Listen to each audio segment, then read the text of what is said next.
खुलुमबाय बे Bodoland news television दिनैनि रादाबखौ फरायदों आं प्रणय दैमारि दिनैनि गाहाय रादाबाव दङ फानबारियाव मुलुगनां आबहावा साननि मुङाव बिफां फुलि गायदों आसाम विधानसभायाव बर' रावखौ थिसननायनि बागै 7 जुन खालि सावरायगोन एबसुआ बुहुमनां आबहावा सान फालिदों BKWSC नि इन्टारिम काउन्सिला बिफान रानजाबाय हाजो सेराव रायजो जानाय दरफ्रोमबो गामियाव गोग्गो लोंग्रा दै जगायगोन बुंदों डक्टर नीलज स्वर्गियारि आसाम सरकारा कभिडनि गोदान SOP फोसावबाय BDCनि सावस्रि बिफाना थाबैनो सा 500 लाइमोनफोरखौ साख्रियाव थिसनगोन आसाम सरकारा कोरोना फाहामथायनि थाखाय प्राइभेट हस्पिटालफोरनि मासुलखौ थि खालामबाय गवालपारा जिल्ला दुलाराय बर' फरायसा आफादा मुलुगनां आबहावा सानजों लोब्बा लाखिनानै दुधनै गोजौ फरायसालियाव बिफां फुलि गायदों भुटाननिफ्राय बोहैबोनाय दै आरो जुब जुब अखानि थाखाय दुब्लिबारिया खुरखालांजाबाय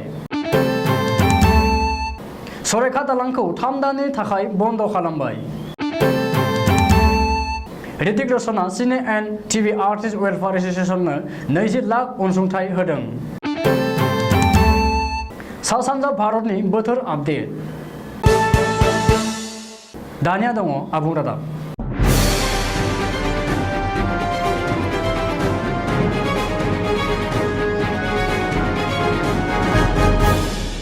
चिरां जिल्ला बेन्दोंआव थानाय फानबारियाव दिनै सुनिबार 5/6/2021 इंखालि मुलुगनां आबहावा सान लोब्बा लाखिनानै दंफां फुलि गायनाय हाबाफारि बानजायनाय जायो बा वर्ल्ड इनभाइरनमेन्ट डे बेजों सोमोन्दो लाखिनानै दिनै मानास सेरफां ब्लक UPPL राजनिति दल पानबारि दुलाराय बर' फरायसा आफादजों ज' लोगो नांनानै बा बिथांमोननि अर्गानाइज मथे दिनैहाय मानास सेरफां समस्तिनि MCLA खौ लाफानानै आंखौ लाफानानै दिनैहाय सारा मानास सेरफां ओनसोलनि गिदिर गिदिर बाजारफ्राव ज'यै दिनै बिफां गायगासिनो दं आरो गायबाय थागोन आरो बेजों लोगोसे मानास सेरफां समस्तियाव 1 लाख मास्क राननायनि जों दिनै प्रग्राम लादों मोनफ्रोमबो प्राइमारियाव जों रानहैगोन बेनि थाखायनो आङो मानास सेरफां समस्तिनि MCLA जानानै मोनसे खावलायगोन दिनैनि बे महामारी दिनाव गोथै मानास सेरफां समस्तिनि रायजो राजाफ्रा जाहाथे मास्क गानालासिनो ओंखारनो मोना जोंनि मानसिफ्रा मास्कखौ बेबहार खालामा ससियेल डिस्टेन्सखौ मानिया COVID-19 नि प्रट'कलफोरखौ मानिया बेफोर गासिबो गाइडलाइनफोरखौ मानिनानै सोलिलांब्लानो बे मानास सेरफां समस्तियाव जोंनि कर'नानिफ्राय रैखा मोननो हागोन बेनि थाखायनो जों दिनैहाय कर'नानि थाखाय रैखा मोननो थाखाय मास्कबो राननाय जागोन मख'नो गोनांदि मानास सेरफां बियाब UPPL फानबारि दखरा दुलाराय बर' फरायसा आफादनि जुथाइ बानजायनायजों मुलुगनां आबहावा सान हाबाफारि लोब्बा लाखिनानै दंफां गायनाय हाबाफारियाव MCLA धनन्जय बसुमतारी UPPL नि मानास सेरफां बियाबनि दैदेनगिरि सुरेश दैमारि आरो फानबारि पुलिस थानानि CI आ बाहागो लायो दिनैनि मुलुगनां आबहावा सान हाबाफारि लोब्बा लाखिनानै फानबारि बाजार कमिटि फानबारि पुलिस थाना आरो फानबारि फरेस्ट रेन्जारनि बिथिंनिफ्रायबो दंफां गायनाय हाबाफारि बानजायो फानबारि बाजार कमिटि फानबारि पुलिस थाना आरो फानबारि फरेस्ट रेन्जारनि दंफां गायनाय हाबाफारियाव MCLA धनन्जय बसुमतारीजों लोगोसे बड'लेण्ड निउस टेलिभिजननि गाहाय सुजुगिरि राजेन बसुमतारीयाबो बाहागो लायो बिश्वजित दैमारिया गिबि खेबनि थाखाय आसाम विधानसभानि बुंथिगिरि महरै थिसनजानायनि उनावनो बर' रावखौ आसामनि विधानसभायाव थिसननो थाखाय नारा-नाथा नाजाथाबदों मख'नो गोनांदि बर' रावा आसामनि लोगो सोरखारि राव महरै गनायथि जानायमोनब्लाबो दिनैसिम आसाम विधानसभायाव थिसनजायाखै बेनिखायनो बर' रावखौ आसाम विधानसभायाव थिसननो थाखाय हाबाफारि जागायदों विधानसभानि बुंथिगिरि बिश्वजित दैमारिया सुलुङाव मिथिनो हानाय बादिब्ला बिश्वजित दैमारिया बर' रावखौ आसाम विधानसभायाव थिसननाय आयदानि सायाव गेबेङै सावरायनो थाखाय सोलोंथाइ आरो बर' राव थुनलाइ जौगाखांहोनायनि थाखाय खामानि मावनाय बर' हारिनि मोनथाम गाहाय माहारियारि आफाद फारियै एबसु बर' थुनलाइ आफाद आरो बर' रायग्रा जथुमखौ फैगौ 7 जुन खालि हांख्रायदों हांख्रायनायाव मख'नाय बादिब्ला 7 जुन खालि सानजौफु 12 रिंगायाव गोदान MLA हस्टेलनि सावराय नब्लाङाव जथुमगोन बे जर'खा मेलखौ बबेखानि बे जथुमाव आसामनि केबिनेट मन्त्रि उरखाव गोरा ब्रह्मजों लोगोसे बर' एमएलएफोर फारियै सरन बर', दुर्गा दास बर', रबिराम नार्जारि, भुपेन बर', गबिन्द चन्द्र बसुमतारि, जादब स्वर्गियारि, जयन्त बसुमतारि, लरेन्स इस्लारि आरो नन्दिता गलस्रममोनखौबो विधानसभानि बुंथिगिरिया हांख्राय हरदों होननानै मिथिनो हादों। बुहुमावनो दिनै 5 जुन बुहुमनां आबहावा सानखौ इकोसिस्टेम रेस्टोरेसन मोन्थोरजों जेरावबो बिफां फुलि गायनानै फालिनायखौ नुनो मोन्दों। दुलाराय बर' फरायसा आफादा बे सानखौ बोसोरफ्रोमबो मिरु जिल्ला दखरा आरो दालाइसा आफादा रोजा रोजा बिफां फुलि गायनानै गाजा गोमजायै फालिबोबाय थादोंमोन। नाथाय देग्लाय कोविड-19 एबा महामारिनि करोना भाइरासनि गिख्रंथाव गाग्लोबनायाव आसाम सोरखारा होनाय एसअपिखौ दहाय होनानै आगु बोसोरफोराव लाबोनाय बादि बिफां फुलि गायनाय हाबाफारिखौ उदाङै खुंनाय जायासै। अब्लाबो मिरु जिल्ला दखरा आरो दालाइसा आफादनि दैदेनगिरिफोरा जाय जेराव दङ बेयावनो समाजारि जानथायखौ नोजोर होनानै दखरा आफादनि बेन्दोंआव थानाय गुबुन गुबुन थावनियाव बिफां फुलि गायनानै बुहुमनां आबहावा सानखौ फालिदों।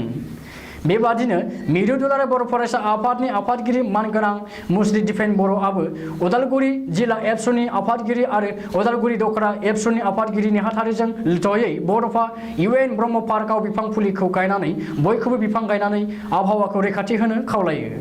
मिरु एबसुनि गाहाय नेहाथारि खनेन्द्र बसुमतारिया चिरां जिल्ला आरो सिडली चिरां दखरा आफादनि दैदेनगिरिफोरजों जयै खासिक'त्रायाव बिफां फुलि गायनानै बुहुमनां आबहावा सानखौ फालियो आरो मिरु एबसुनि लेङाइ आफादगिरि खोरोमदाव औवारि बुंथिगिरि जनक उजिरजों लोगोसे मिरु आफादनि दैदेनगिरि क'क्राझार जिल्ला आरो दतमा दखरानि दैदेनगिरिमोनजों जयै दतमायाव थानाय थुलुंगाफुरियाव बिफां फुलिखौ गायनानै बुहुमनां आबहावा सानखौ फालिदों। बर' कसारि वेलफेयार अट'नमास काउन्सिल सुंद'यै BKWSCनि इन्टारिम काउन्सिलनि मावफुं सोद्रोमाफोरनो बिफान रानबाय। BKWSCनि गाहाय मिहिनेश्वर बसुमतारिया शुक्रबारखालि मोनसे खौरांगिरि मेल खुंना गावनि केबिनेटनि मावफुं सोद्रोमाफोरनो बिफान राननानै होयो। मुंख'नो गोनांदि PWDजों लोगोसे गुबुन गुबुन बिफानखौ BKWSCनि गाहाय मिहिनेश्वर बसुमतारिया गावनि आखायावनो लादों। बसुमतारिया खौरांगिरि मेलाव फोरमायनाय बादिब्ला PNRD आरो हाग्रा बिफानखौ गाम्बारु मुसाहारि मासिगिरिनो होनाय जादों। फिसारि आर्बान डेभेलपमेन्ट आरो टाउन एन्ड कान्ट्रि प्लेनिं बिफानखौ सृजन बसुमतारि लेङाइ मासिगिरिनो होदों। PHE handloom and textile museum आरो आर्किअल'जि बिफानखौ लेङाइ गाहाय रमिय' नार्जारिनो होनाय जादों।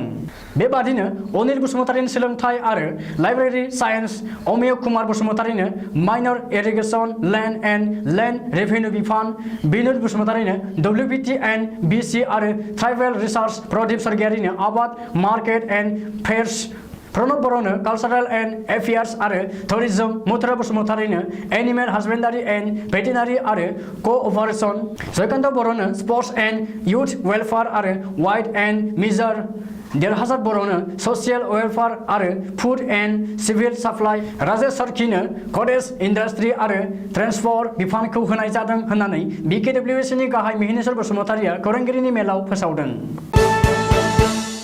हिमालय हाजोनि आफाङाव रायजो जानाय दरफ्रोमबो गामियावनो BTCनि सोरखारा फैबाय थानाय 5 बोसोराव गोग्गो लोंग्रा दै जगायगोन होननानै बुंदों।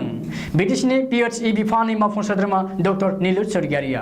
मख'नो गोनांदि सिडली विधानसभानि MLA जयन्त बसुमतारिया शुक्रबारखालि चिरां जिल्लानि भारत भुटान सिमनायाव थानाय निसिमा आमथेखानि सिदाबारि गामियाव हा खुरखानायखौ होबथानो थाखाय अन्थाइ जाबनाय बिथांखिखौ बेखेवना होनाय हाबाफारियाव बाहागो लानानै डक्टर नीलुत स्वर्गियारिया खौरांगिरिनि सिगाङाव फोरमायथिदों दि मिरु सोरखारनि जल जीवन मिशन बिथांखिनि गेजेरजोंनो BTCनि खुंथायाबो फैबाय थानाय 5 बोसोराव गोग्लैसोनाय गामिफोरावबो गोग्गो लोंग्रा दैनि सिबिथायखौ जगायगोन। बबेखानि थांनाय गोलाव बोसोराव हिमालय हाजोनि आफाङाव रायजो जानाय बर' रायजो राजाफोरा गोग्गो लोंग्रा दैनि सिबिथायखौ मोननो हायैनि जाउनाव माखासे जेंना जेंगोनाजों भुगिनांदों होननानैबो बुंदों डक्टर नीलुत स्वर्गियारिया। रायजोआव कोविडनि गाग्लोबनाया रुइलांनो हमनायखौ नोजोर होनानै आसाम सोरखारा शुक्रबारखालि गोदान SOP फोसावदों। गाबोन 6 जुन खालारखालिनिफ्राय 15 जुनसिम बहाल थागोन कोविडनि गोदान SOPआ। आसामनि चिफ सेक्रेटारिनि सागान होनायजों फोसावजानाय गोदान SOP बादियै रायजोनाङै सानजौफु 1 रिंगानिफ्राय फुंनि 5 रिंगासिम कार्फिउ सोलिगोन। गाबोननिफ्राय गासैबो दखान बाजार आरो फालांगियारि फसंथानफोरखौ सानजौफुनि 12 रिंगासिम खुलिनो हागोन। मख'नो गोनांदि कभिडनि गोजाम एसअपि बादियै टाउन सहर ओनसोलनि सोरगिदिं 5 किल'मिटार जानथायाव फुंनि 11 रिंगायावनो गासैबो दखान गला आरो फालांगियारि फसंथानफोरखौ बन्द खालामनाय जादोंमोन।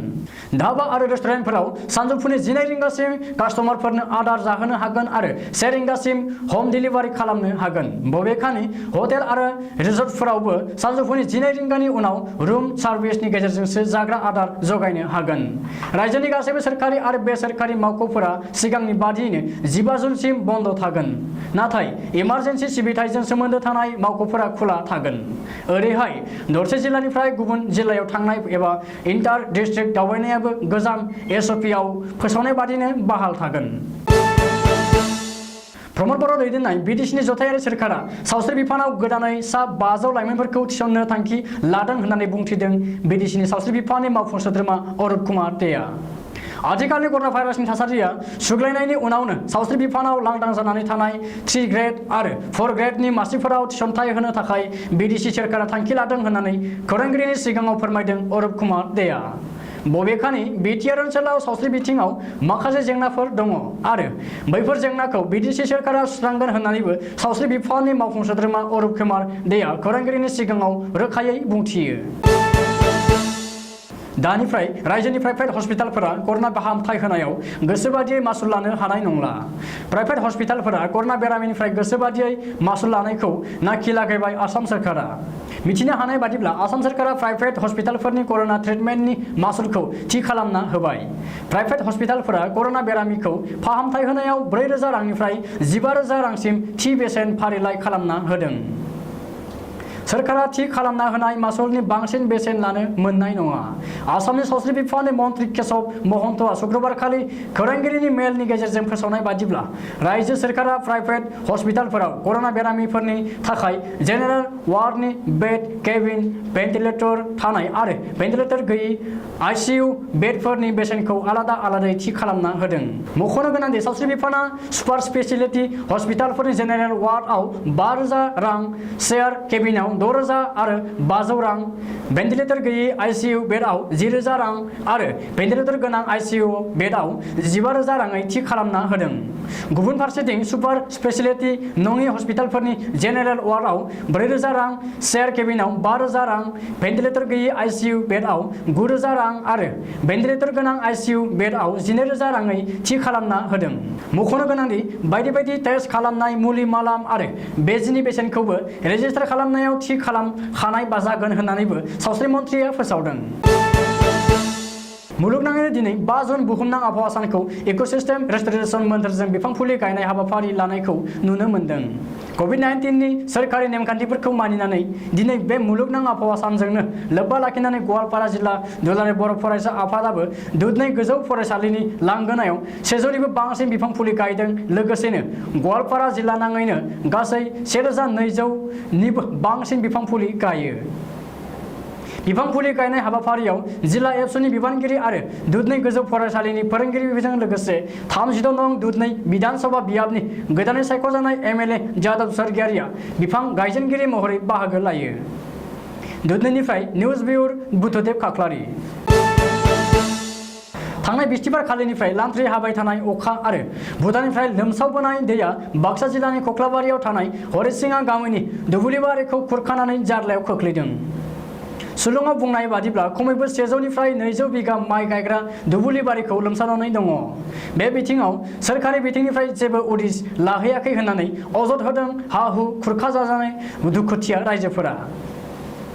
मुंख'नो गोनांदि हा-हु खुरखाजानानै हालाय-हाफाय जानाय गामिया बड'लेण्डनि गाहाय प्रमद बर'नि बिसायख'थि बियाब खख्लाबारियाव गोग्लैयो। इं 1958-1952 मायथाइयाव बानायजानाय आसाम रायजोनि बुरलुंबुथुर दैमानि सायाव थानाय सराइघाट दालांनि खायफा बाहागोफोरनि रिपेयारिं खामानिया 4 जुननिफ्राय जागायजेनबाय। बेनि थाखाय north east frontier railway डिपार्टमेन्टआ Saraighat दालांखौ 3 दाननि थाखाय बन्द खालामथ'नाय जाबाय होनना फोरमायदों। मख'नो गोनांदि सिनियर एनएफआर अफिसियेलनि फोरमायनाय बादिब्ला दायो रिपेयारिंखौ दखल लायै दखलसो खालामनाय जादों। बबेखानि राबार फिसिंनिसो खामानि मावगासिनो। बेखायनो बिथांमोना आबुङै गारि खारनायखौ बन्द खालामबाय होनना बुङाखै। मिथिनानै मोननाय बादिब्ला सराइघाटनि सेराव थानाय गुबुन मोनसे दालांजों गारिफोरखौ खारहोनाय जागोन। बलिउडनि गोबां सेलिब्रिटिफोरा कर'नानि नैथि दोहौनि समावबो हादोराव गोबां मदद खालामदों आरो खालामगासिनो। बेनि गेजेराव एक्टर ऋतिक रोशननि मुङाबो बे समाव सिगाङाव फैदों। रिपर्टनि फोरमायनाय बादिब्ला बलिउड एक्टर ऋतिक रोशनआ मदद खालामनो थाखाय सिने एन्ड टिभि आर्टिस्ट वेलफेयार एस'सिएशननो गासै 20 लाख रांनि अनसुंथाइ होदों। मख'नो गोनांदि बिथाङा बे एस'सिएशननि गाहाय थाखोनि गासै सोद्रोमाफोरनि थाखाय गासै जानाय लोंनायनि थाखाय रेशननि दान होदों। भारतारि बोथोर बिगियाननि फोरमायनाय बादिब्ला सा सानजा भारत एबा नर्थ इस्टनि खायफा रायजोफोराव फैगौ रबिबारसिम गोबां अखा हानो हागौ होनना सांग्रां होदों। बोथोर बिगियाननि फोरमायनाय बादिब्ला सा सानजा भारत एबा नर्थ इस्टनि खायफा रायजोफोराव फैगौ रबिबारसिम गोबां अखा हानो हागौ होनना सांग्रां होदों। बोथोर बिगियाननि फोरमायनाय बादिब्ला आसाम रायजोखौ लाफानानै सा सानजा भारतनि गासै रायजोफोरनि गुबुन गुबुन जायगाफोराव फैगौ रबिबारसिम गोबां अखा हानो हागौ। दिनैनि रादाबा एसेनोसै, गोजोन्थों।